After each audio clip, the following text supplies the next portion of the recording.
Sampai urusan anak kasat pun gagal masuk Akmil pun menjadi isu. Emangnya kalau anak kasat kenapa? Emang harus masuk? Isu anak kasat tidak lulus Akmil. Ini jawaban Panglima TNI Andika Perkasa. DPR pertanyakan soal tak harmonisnya Panglima dengan kasatnya.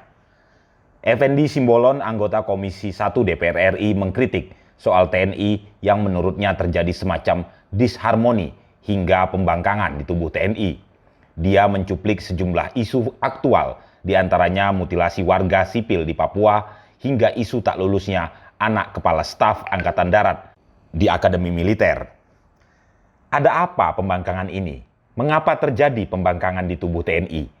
Tanya Effendi dalam rapat kerja Komisi 1 DPR RI Senin 5 September 2022.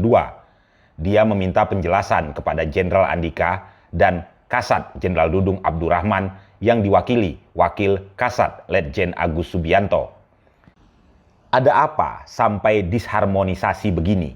Ketidakpatuhan sampai urusan anak kasat gagal masuk Akmil pun menjadi isu, kata dia.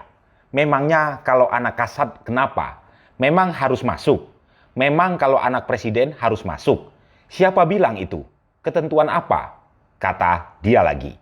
Dia menilai semua petinggi di TNI harus tegas menyikapi isu disharmonisasi TNI ini. Saya lebih tua dari bapak-bapak semua. Saya berhak bicara di sini. Jangan seperti ini. Kalau ketentuan mengatakan tidak, ya tidak. Tidak ada diskresi. Apa diskresi begitu? Oh, anak saya. Apa urusannya? Pungkasnya.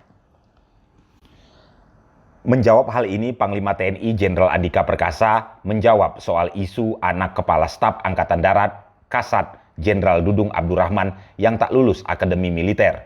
Sekarang sudah masuk jadi bagian dari mereka yang diterima, kata Andika kepada wartawan setelah rapat kerja. Andika menegaskan bahwa dia menjalankan tugas pokok dan fungsi tupoksi sesuai dengan aturan yang ada. Jadi nggak ada yang berbeda dan nggak ada yang kemudian melenceng dari tupoksi kita, tandas Andika.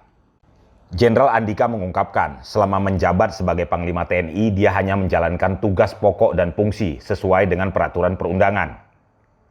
Namun bukan menjadi masalahnya jika peraturan tersebut dianggap berbeda oleh pihak lain. Manakala hal itu diterima berbeda A, B, C, ya itu terserah bagaimana menyikapi. Tapi saya tetap melakukan tugas pokok fungsi saya sesuai dengan peraturan perundangan, jelas Jenderal Andika. Saat ditanya lebih lanjut, ia tidak ingin berkomentar mengenai Dudung.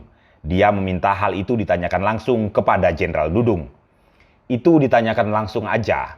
Menurut saya kita tetap menjalankan kegiatan kita sesuai peraturan perundangan. Jadi nggak ada yang berbeda dan nggak ada yang kemudian melenceng dari tupoksi kita, jelas Andika.